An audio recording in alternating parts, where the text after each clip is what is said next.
Hey everyone, welcome to today's Explainer. I am absolutely thrilled to jump into this one with you. Today we're heading to one of the most enigmatic spots on the planet, Easter Island, or Rapa Nui. But look, we're not just going to run through the standard historical timeline today. We're flipping the script.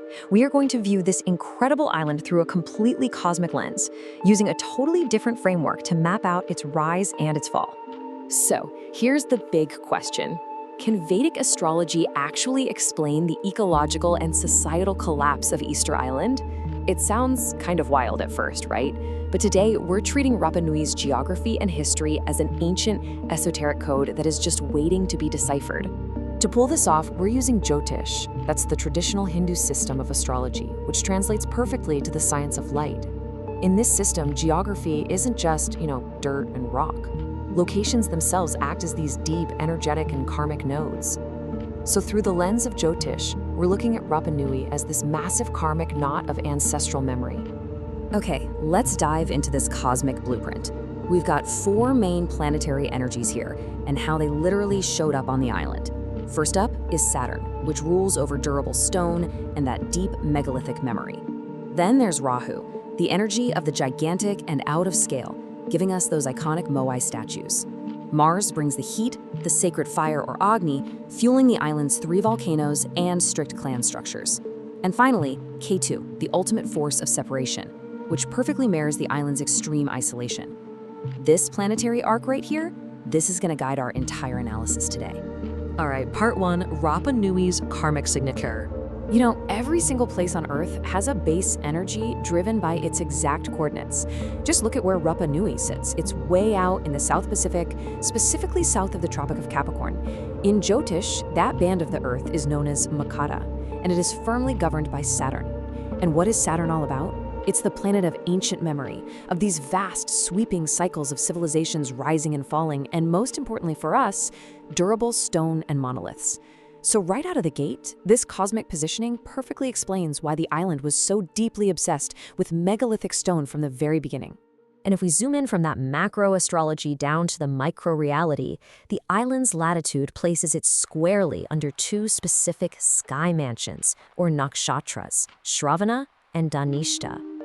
Shravana is literally about listening to ancestral traditions, while Dhanishta drives monumental building and clan rhythms.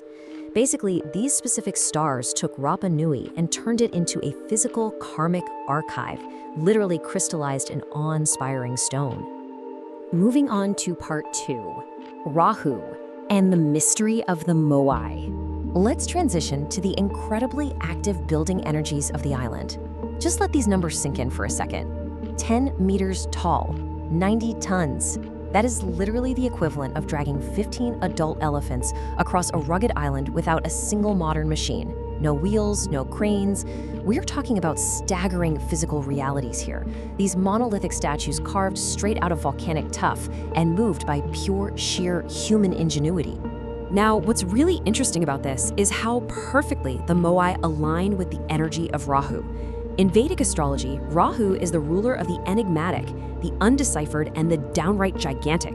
It drives this out-of-scale, almost boundless ambition, and it's deeply tied to ancestor worship and sacred human forms.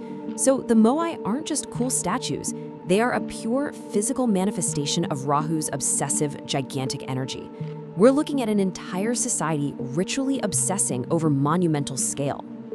Which brings us to part 3, Mars, volcanoes, and Martian clans. Because think about it, how do you actually carve and transport 90-ton statues?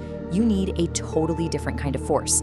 Easter Island's physical geography is anchored by 3 extinct volcanic cones, Teravaca, Poike, and Raunokau. In our astrological framework, 3 volcanoes represent a massive, massive concentration of triple martial energy.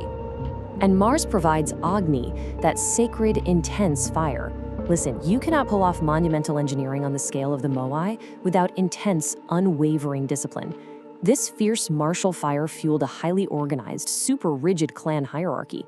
It was a martial society dedicated entirely to one ritualistic purpose, channeling all that disciplined energy to carve and transport the gods of their ancestors.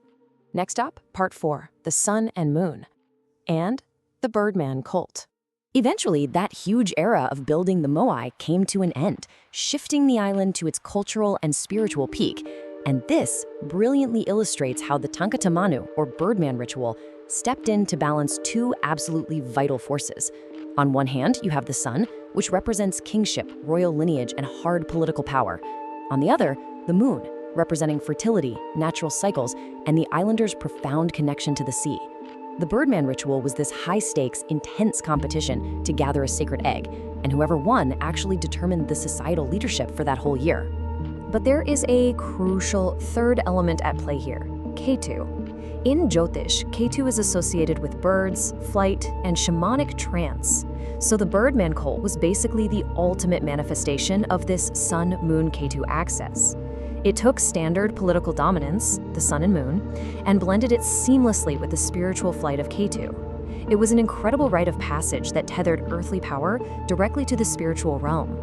Part 5. Ketu, Isolation and Final Decline. Now, we have to slow down a bit here because Ketu has another, much darker side: dissolution. 3,700 kilometers, that is the sheer distance from Easter Island to the nearest continental coast in Chile. To put that into perspective, that is further than a flight from New York all the way to Las Vegas, but over absolutely nothing except deep, empty ocean. This stark, terrifying number physically embodies Ketu's energy: extreme, separating isolation. Rapa Nui is literally one of the most remote inhabited dots on the entire planet. So what actually happens in that kind of extreme isolation? Well, Ketu signifies ultimate separation, loss, and internal decay. And modern ecology backs this up entirely.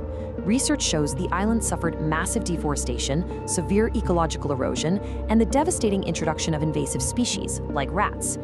In Vedic terms, Ketu's energy causes a civilization to literally consume itself from within. It's wild how perfectly the modern ecological findings of the island's collapse mirror this ancient astrological concept. So, the crucial point we need to take away is this classic karmic pendulum. On one side, we have Rahu, the hubris, the out-of-scale ambition, the obsessive building of the gigantic Moai to create their great work. But then the pendulum swings to the other side, to Ketu, the inevitable, tragic fall leading straight into social dissolution and total ecological collapse. It's a complete arc from monumental ambition right down to absolute isolation. Finally, Part 6, Rapa Nui's karmic lesson. So what does all this actually mean for us? The source text describes the island using this incredibly powerful metaphor: a stone mandala. Just think about that for a second. An entire civilization used its martial energy and Rahu-driven ambition to literally carve its spiritual memory into permanent stone.